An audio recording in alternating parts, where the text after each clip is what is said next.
Dr. Brandy, what's a language model and what does that have to do with mental health? Yeah, these are the questions I'm getting sent my way. And we're definitely going to answer that question plus more. Because in this episode, we are discussing the use of artificial intelligence in mental health. First, we need to review some vocab riddles. What terms do you need to know when discussing AI and mental health? We'll introduce terms like natural language processing, natural language models, chatbots, and Chat GPT. In preparing for this episode, I felt like it was best for us to divide the conversation about artificial intelligence into a 3-part series. It gives us an opportunity to really understand vocabulary, which is the first episode. Number 2, to understand who are users of artificial intelligence in mental health. And lastly, to understand its impact. And so the next 3 episodes will be a series of our artificial intelligence and mental health used to serve as a guide and a reference for those who really want to learn about how artificial intelligence is being used in mental health. This episode is a great resource if you're trying to learn more about how artificial intelligence and you're curious about what AI could do for your mental health. Welcome to the Women's Digital Health Podcast, a podcast dedicated to learning more about new digital technologies in women's health. We discuss convenient and accessible solutions that support women with common health conditions. Join us as we explore innovations like mobile health applications, sensors, telehealth, and artificial intelligence, plus more. Learn from a board-certified anesthesiologist the best tips to fill in some of your health experience gaps throughout life's journey.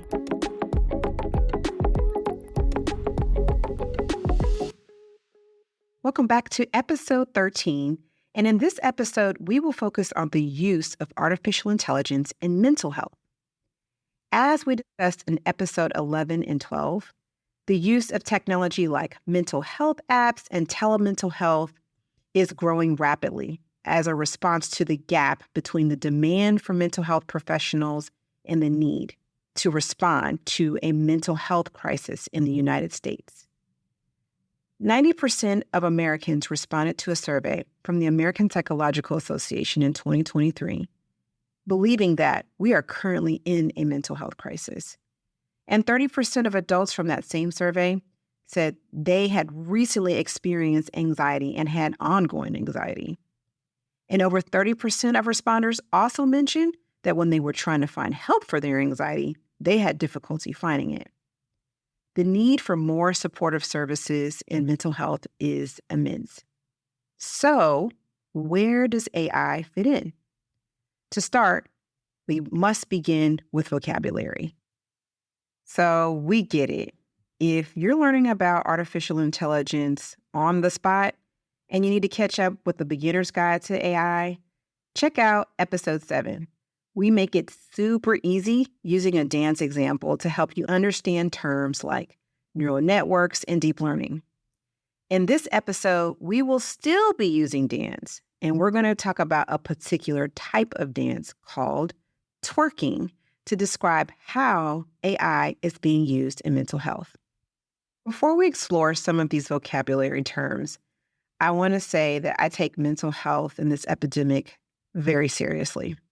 And if you're having a tough time right now, please talk to someone. The National Suicide Prevention Line can be contacted in the U.S. by dialing 988 or 800-273-TALK or 800-273-8255.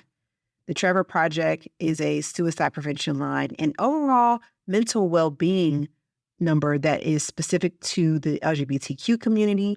You can contact them at 866-488-7386. And for anyone outside the U.S. that's listening to this podcast, check out Befrienders, BEFRNDERS.org for mental health professional resources in the international community. So the first term we're going to discuss is natural language processing, or NLP. And we're going to use the dance example from episode 7. Now, the scenario that I'm going to offer you is a personal one. And it's somewhat humorous, but it's real. This is a real experience that I kind of have, and I'm sharing with you to help you understand natural language processing. So the scenario is I just came back from the Beyonce concert. And if you went to her most recent concert, you were inspired by her dancers. They were fantastic. They inspired me to twerk. Now, if you don't know what twerking is a type of dancing that comes from the African American community of New Orleans. Probably started in the early 90s, around the time of the rise of bounce music. And if you know anything about twerking, you know you have to move your hips and you have to move your gluteus maximus with exceptional skill. Now, there's a host of controversy around twerking, and I'm going to save that for a separate episode. But irrefutably, Beyonce and her dancers have practiced and learned so many dances, and they move without missing a beat to twerking. So someone says after the concert, Beyonce's dancing was wonderful. Let's have a dance party and be ready to twerk. All right, so already I'm going to bow out. I'm nervous. I'm embarrassed because I can't twerk. I mean, I want to be social, but yeah, I'm going to pass on this one. And, someone, sends me an encouraging text and offers to teach me. But I'm going to be honest, it's still very anxiety provoking.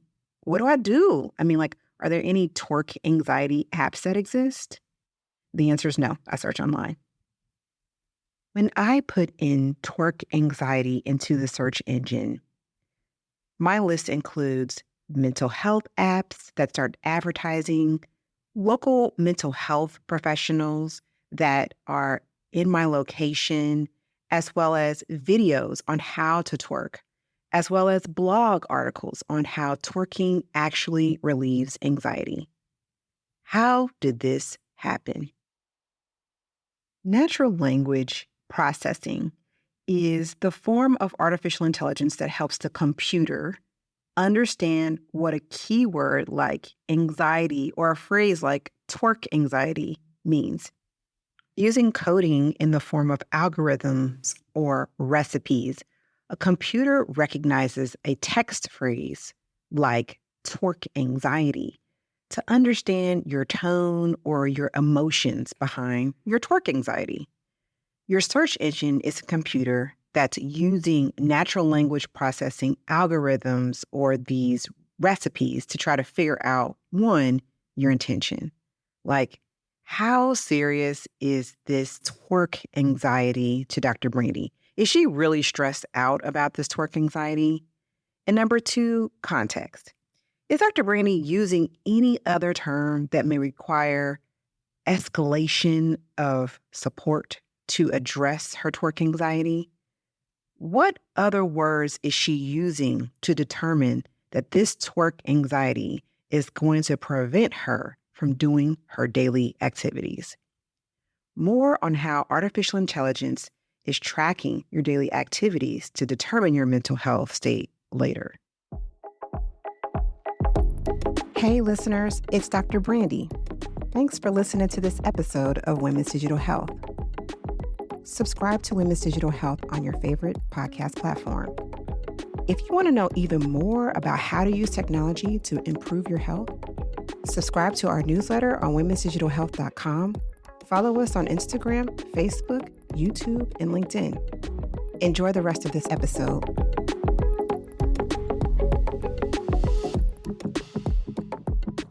Okay, so great. Natural language processing means that computers can understand humans. But how do humans even know this? Well, natural language modeling, or NLM, that's a specific type of natural language processing that helps the computer talk back to humans. So let's go back to our twerk anxiety example.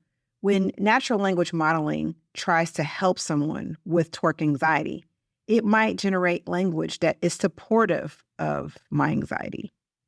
Natural language modeling, the goal here is to say, I get you, human. I understand you.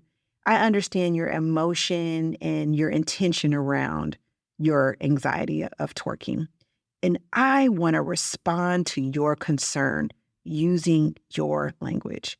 So perhaps natural language models direct me to a dance coach who can give me calming and supportive things that can specifically address my uneasiness around twerking. Maybe it directs me to a virtual twerk anxiety coach. Now, virtual twerk anxiety coaches, these are computer generated assistants that come up with relaxing and supportive language that helps simplify the steps of twerking. Maybe it starts with a dance coach who's trained Beyonce and is culturally sensitive to the twerking culture and can offer assurance that if I twerk every day, if I practice every day, I can get almost close to a Beyonce dancer. These virtual twerk anxiety coaches or virtual therapy assistants, they can also refer me to twerk anxiety forums where I meet other twerk anxious people, and they can give me local contact information to get in touch with twerk anxiety dance coaches. They're also called chatbots. These chatbots are computer-generated tools that use natural language modeling and natural language processing to tell anxious twerkers, I get you. You can use your language to help you get the help that you need. Language is at the core of the use of artificial intelligence in mental health. Before we end this episode, I wanted to let you know that I'll be hosting future workshops to dive deeper into the conversation on mental health. To get announcements on dates of these future workshops, please sign up for our newsletter on womensdigitalhealth.com. In our next workshop, we will focus on improving your mental health through technology while staying safe. Additionally, if you found this episode helpful, please rate us and give us a review wherever you listen to your favorite podcast. All right, so we're going to wrap up this episode by discussing large language models and Chat GPT. Now that you know what natural language processing and natural language models and chatbots mean, I'm just going to add that Chat GPT is a specific type of natural language model owned by a company called OpenAI. More specifically, Chat GPT is a language model called a large language model. And this type of artificial intelligence is a artificial intelligence that learns language from large language data sets. ChatGPT is a large language model that stands for Generative Preformed Transformers. If I go back to the example of me using a chatbot to talk about twerk anxiety, and I'm using ChatGPT, it means that I'm using OpenAI's large language model specifically. If I asked ChatGPT, how should I handle twerk anxiety?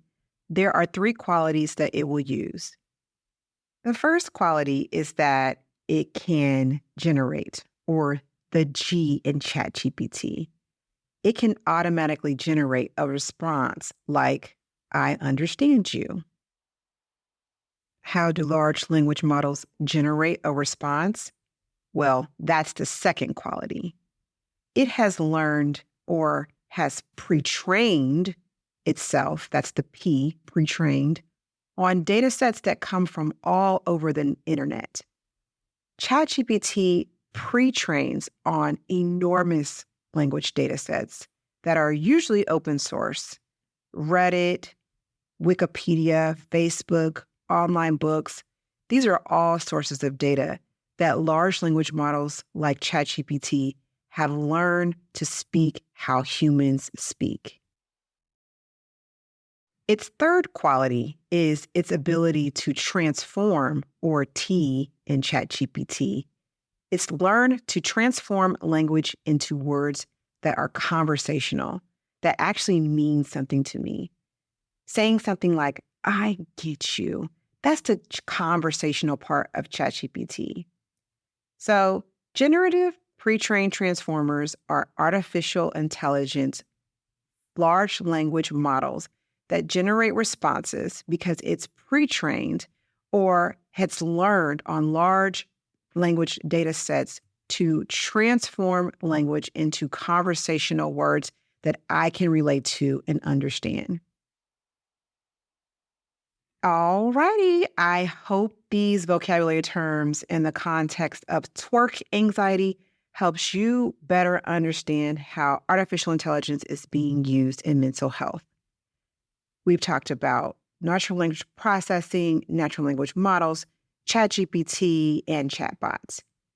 In our next episode, we will answer the question, who are the users of artificial intelligence in mental health? Now that you have these terms, it's going to go a whole lot easier because now you can apply these examples and understand what's happening. That wraps up episode 13, where you learned important words like language model and how it applies to mental health. I look forward to connecting with you again on episode 14. In the near term, make sure you like us on LinkedIn, Facebook, Instagram, TikTok, YouTube. Bye for now.